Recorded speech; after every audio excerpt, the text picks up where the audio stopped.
And again, it comes down to the press release's purpose. Is not, you don't want it printed word for word. So many people actually write a press release hoping that it gets printed word for word in the magazine, which is just pointless. Because again, a press release should only be 1 page long, preferably double spaced, so it's actually easy to read. So you've literally got half a page of text. If that gets printed in a magazine, that's all the exposure you're really going to get. You want to actually try and get a full page article. That's what we're trying to do here, is get some decent content about you in the media. So you don't want it printed word for word. It's to get you an interview. It's to sell you as an interviewee. And it all comes down to hooks. What we have to do is work out what's the hook going to be. I keep walking in front of the slides and probably annoying everybody. I'm going to try and stick back here. So what you've got to try and do is work out what the hook is going to be for your press release. And this is the story angle. This is the actual article. This is what's going to make people go juicy and go, ooh, this is interesting. And there's a number of different ways you can find the hooks. So I actually want to talk about some of these things and actually give you some ideas of how you can actually come up with ideas for stories that are going to work for press releases. First thing is surveying your customers. If you have a database, survey the list. Ask them unique questions and find out what they actually want to know. Something Tim mentioned before, which is a perfect example, is go onto LinkedIn and do polls. Ask people how many people actually don't like their logo.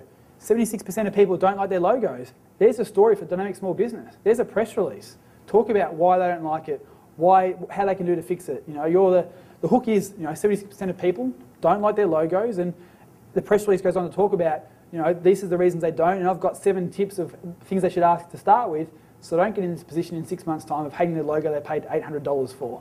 And that's the story, is talking about 7 things to think about. Popular blog posts. Look around, not only your own blog, but blogs in your particular space that have a lot of comments on them.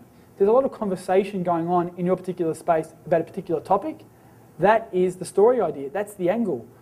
Work out what your position is on that story and write a press release about it, about that particular angle, about that particular topic that's being spoken about. A great one is Yahoo Answers, which is similar to LinkedIn Answers. I won't go into LinkedIn, but I'll show you Yahoo Answers as a quick idea. So if I go to Yahoo, just Google Yahoo Answers, and it takes you to answers.yahoo.com. Basically, this is a place online very similar to the LinkedIn site where people can go on and ask a question, and then the rest of the world will give them answers to that question. So it's a great way to find out what is topical in your particular space. Can someone give me a niche or a space or a business area? Just give me anything. ISO consulting. Just everything. We'll see what comes up. ISO consulting. Only is a consulting agency that provides ISO 9000 right at the top. So this one's I'm actually asking for a referral for somebody. That might be a good place to look for Business, yeah, obviously it's going to be pretty much US based, but it's going to be sort of probably not the best topic. Let's look at golf swing. Let's say you're a golf pro, and I was typing golf swing. How can I maintain a fluid golf swing with muscles in the way? Should the golf swing be led by shoulders or the lower body? So if you're actually, you turn to, people want to know these answers, so it's obviously topical for people. How do I do a proper golf swing? Which is all fair questions. How would you fix a golf shoe to prevent swaying in a golf swing? There's a story for Golfers Digest. If you're a golf pro and you can actually write a press release talking about, here's 3 quick home methods to actually fix a golf shoe to prevent swaying in a golf swing. There's a press release right there and an angle for a story. So if you're actually actively monitoring this sort of stuff, it's a great way to get ideas without you having to do anything. Just find out what people want and jump on that bandwagon. Something you can do people know what RSS feeds are at all, by any chance? For those who don't, really quickly, there's a thing on the left-hand side of this page that says RSS.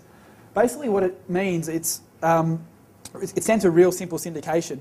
And what you can basically do in Yahoo Answers, you can go in and put in golf swing as a term, and then what it'll actually do is anytime anyone actually types in or adds a new question about golf swing, it'll tell you about it. So rather than you having to go to Yahoo Answers pushes it out to you and says, hey, there's 3 new things about golf swing inside Yahoo Answers.